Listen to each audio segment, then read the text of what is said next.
नमस्कार. गाथा महामध्ये तुमचं सगळ्यांचं स्वागत आहे. थंबनेल बघून तुम्हाला कळालंच असेल, आज आपण हम्पी टूरविषयी माहिती घेणार आहोत. तर मी लास्ट 2 वीक्सपूर्वी हम्पीला जाऊन आले. तर आम्ही कसं गेलो, कसा प्रवास केला, सगळ्याची इन्फॉर्मेशन मी इथे तुम्हाला देणार आहे. तर हा ब्लॉग संपूर्ण बघा. तर आम्ही गेलो होतो बेसिकली पुण्यातून. तुम्ही मुंबईवरून येणार असाल तरी मुंबई, पुणे, हॉस्पेट अशी ट्रेन असते. तर आम्ही ट्रेनने गेलेलो. तुम्ही बसने किंवा प्रायव्हेट व्हेकल करून सुद्धा जाऊ शकता. तर आम्ही इथे पोचलो होतो पुणे स्टेशनवरती अप्रॉक्सिमेटली 12 वाजता, रात्रीच्या 12ला, आणि ट्रेन 1 वाजता होती. तर इथे आल्यालाच कळलं की माझ्या एका फ्रेंडची बॅग तुटली आहे. आणि इथे आम्ही वाचलं होतं कुठल्या तरी जापानीज थेअरीमध्ये की आपल्यासोबत काही नसलं तरी सुई दोरा कायम असावं. अशा प्रमाणे माझ्या एका फ्रेंडकडे सुई दोरा होता आणि आम्ही स्टेशनवरती सुई दोऱ्याने बेल्ट शिवत बसलेलो. त्याच्यानंतर आमच्या ट्रेनचं टायमिंग तिथे लागलं होतं. तर आम्ही गेलो आमच्या प्लॅटफॉर्मवरती. तर प्लॅटफॉर्मवरती ऑफकोर्स 5 मिनटं थांबलो असेल, तोपर्यंत ट्रेन येऊन गेली आणि आमचा ट्रेनचा प्रवास सुरू झाला. आम्ही रात्री पूर्ण झोपूनच प्रवास केला, त्यामुळे सकाळी उठल्यावरती छान दृश्य दिसत होतं. हे अलमट्टी धरण आहे, ते सुद्धा आम्हाला एकदम सकाळी उठल्या छान 8-8:30च्या सुमारास मस्त दिसत होतं. बाहेरचं वातावरण देखील छान होतं. आणि आमची ही ट्रेन रात्री निघालेली 1-1:15 वाजता आणि ती दुसऱ्या दिवशी 1:30 ते 2मध्ये हॉस्पेट इथे पोचली.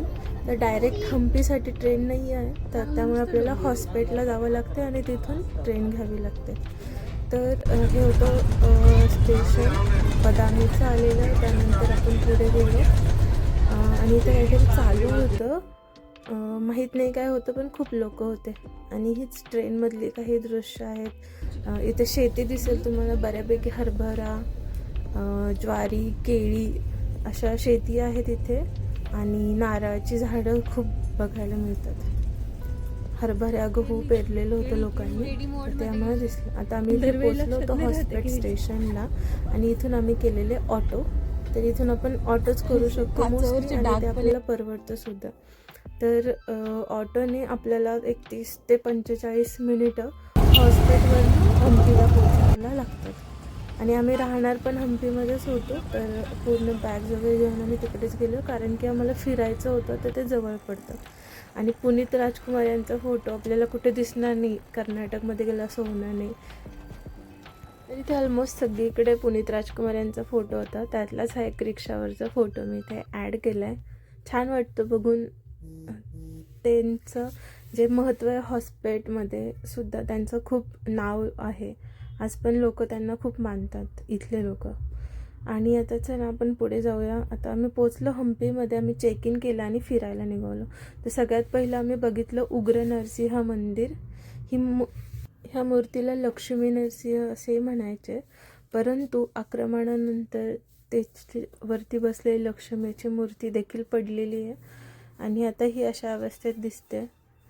खरंच बघून मनाला खूप वाईट वाटतं, पण ठीक आहे. तर मग त्यानंतर आम्ही पुढे गेलो होतो. त्याच्याच शेजारी उग्र नरसिंहच्या मूर्तीच्या शेजारी एक शिवमंदिर आहे, जिथली मूर्ती पाण्यात फ्लोट करते असं आपल्याला दिसतं. आतमध्ये जायला परवानगी नाही, परंतु आम्ही ग्रिलमधूनच दर्शन घेतलं. तर ही होती ती महादेवाची पिंड. त्यानंतर आम्ही बघितलं कृष्ण मंदिर. ऑफकोर्स इथे बऱ्याचशा मंदिरांमध्ये मूर्ती नाही आहेत, परंतु मंदिर त्यांच्यावरची कला खूप बघण्यासारखी आहे. त्या काळात केलेली वास्तू अजूनही तशीच्या तशा टिकून आहेत, आक्रमणं झेलूनसुद्धा. तर हे होतं कृष्ण मंदिर आणि इथे फिरण्यासाठी बघण्यासाठी खूप काही गोष्टी होत्या. त्यानंतर आम्ही गेलो कडले काळू गणेश मंदिर. इथे ही भव्य अशी गणपतीची मूर्ती आहे, खूप मोठी, म्हणजे आपल्या उंचीपेक्षा 3 ते 4 पट मोठी आहे. आणि तिथूनच हा एक हम्पीचा नजारा किंवा दृश्य दिसत होतं. आसपासचे पर्वतरांगा, मोठमोठ्या दगडी, आणि हे सगळं एका उंचवट्यावरनं खूप छान दिसत होतं. तिथून आम्ही गेलो हेमकूट पर्वत किंवा हेमकूट हिल. इथे देखील एक गणेशाची सुंदर मूर्ती होती आणि सूर्यास्ताची वेळ होती, तर वातावरण अतिशय सुंदर होतं. आणि आम्ही इथे सुद्धा थोडा क्षण घालवले आणि तिथूनच पुढे आपल्याला वरती चालत जाऊन हेमकूट पर्वतावरती शांतपणे बसून सूर्यास्त बघण्याची एक छान जागा आहे. तर इथे एक लांब दूरवरती सुद्धा एक छान माकड बसलेलं दिसत होतं. समोर सूर्य, एकदम प्रसन्न असं वातावरण होतं. पक्षीसुद्धा त्यांच्या घरट्याकडे परत चाललेले आणि इथं दिसलं की काही ठिकाणी अशा शंकराच्या पिंडी कोरलेल्या होत्या. त्यानंतर इथेच हेमकूट पर्वतावरती एक छोटंसं शिवमंदिर आहे. आम्ही तिथे गेलो. त्याला मूळ विरूपाक्ष मंदिर असे म्हणतात. तिथे आरती चालू होती. तर खूप छान वाटलं. 1 ते 2 मिनिटाची आरती होती. डमरूचा आवाज वगैरे छान होतं. तुम्ही देखील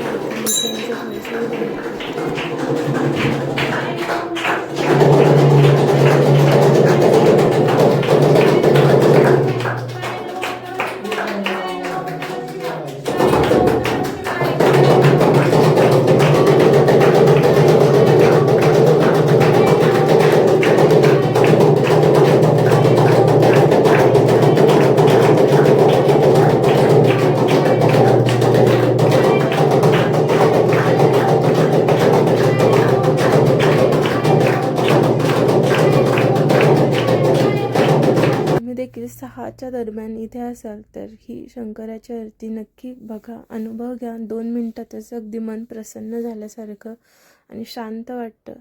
ऑफकोर्स जिथे मूर्ती आहे, जिथे पूजा होती त्याच मंदिरामध्ये एक वेगळीच शांतता वाटते.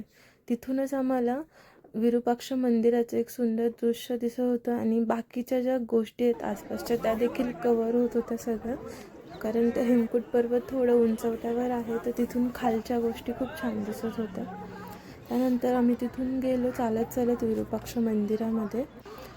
विरूपाक्ष मंदिराचं प्रांगण अतिशय मोठं आहे. तिथे तुम्ही 25 रुपये देऊन डायरेक्टली पासचं दर्शन करू शकता आणि लाईनला लागलं तरी पटकन दर्शन होऊन जातं. आम्ही लाईनला लागून दर्शन घेतलं.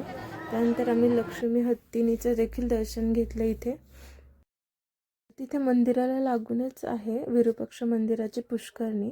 इथे प्रत्येक मंदिराला पुष्करणी म्हणजे एक छोटंसं तळं असतं ज्याच्यामध्ये पाणी असतं. तर हा होता आमचा डे 1.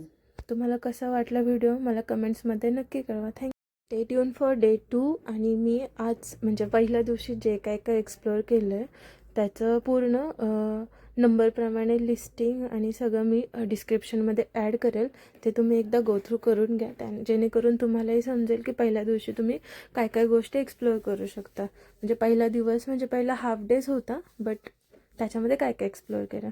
चला बाय, भेटूया पुन्हा. थँक्यू.